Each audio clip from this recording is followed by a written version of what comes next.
pictures you see, but also the words and the stories that go along with the images, because those are just as important as the images themselves. So I just want to draw your attention to the words. The photographs that we took, the reason we picked these 3 countries are because we wanted to pick countries that were geographically diverse, as well as programs that were different. So Mali we chose, we were really interested in looking at how a US funded program could be supported and enhanced by community involvement, and just the necessity of having a community involved in a school feeding program if it is going to be successful.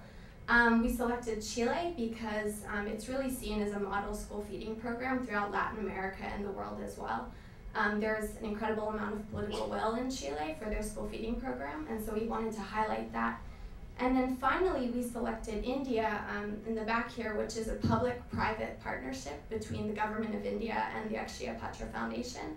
And one thing that we also want to emphasize about India is the fact that there's right to food legislation, which is how the school feeding program is as important as it is. And also the use of technology as well is something. It's a very innovative program, the way that technology is used to feed almost 1 million children a day. And not just is the food healthy, but it's also food that the kids like. There's a strong emphasis on cultural appropriateness of the food, so they cook different food for North and South India, and that's something that's very rare and really impressive.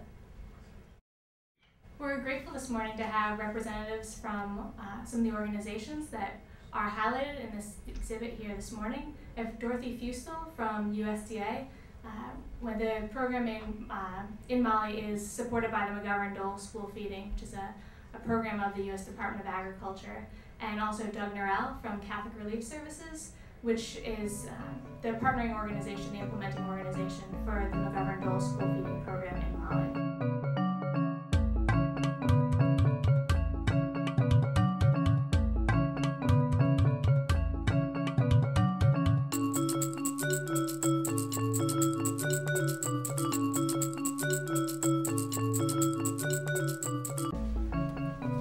Good morning, I'm Douglas Norell with the Catholic Relief Services. I work with many of the members of Congress and their staffs in the capacity of doing advocacy for CRS here in Washington, D.C.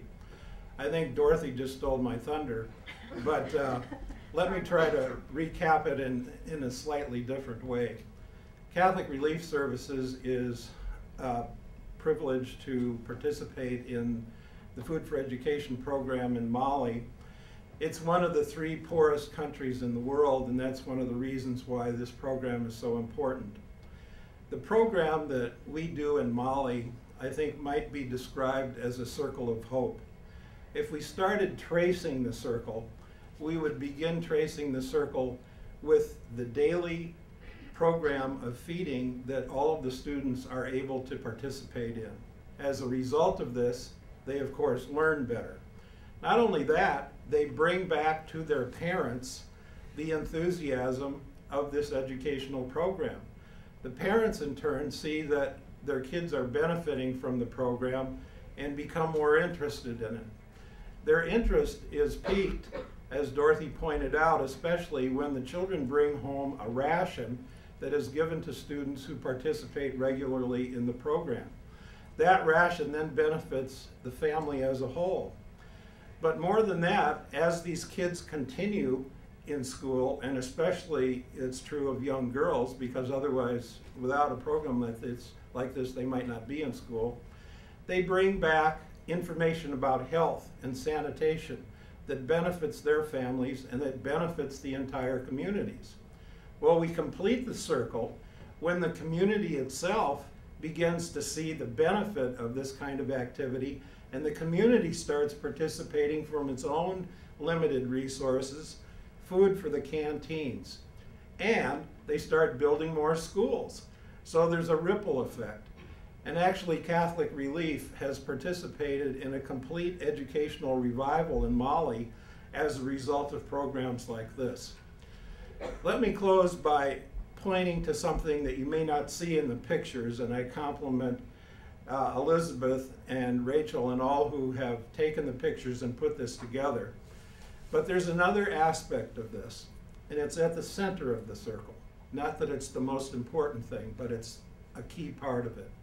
That is that members of Congress like Congressman McGovern and Congressman Bozeman are committed to seeing that we have adequate food security around the world, that we have the right kind of coordination for these programs, and that at the highest levels of our government, we have a commitment to keep doing this work, not only in Mali, not only in India, not only in Chile, but in every place in the world where there are hungry children who need opportunities like this.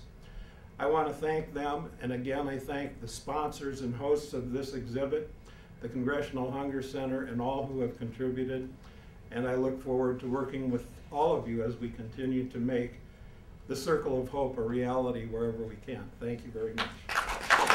One thing that I really wanted to emphasize about all of the images here and the exhibit in general is the emphasis on opportunity that school feeding programs create, and something that the speakers have all mentioned. The opportunities that school feeding creates aren't just for the students themselves, but also for family members and their communities in general. And I think in Washington, D.C., we talk a lot about capacity building, and what better way is there to build capacity than to start early and get kids in the doors of school.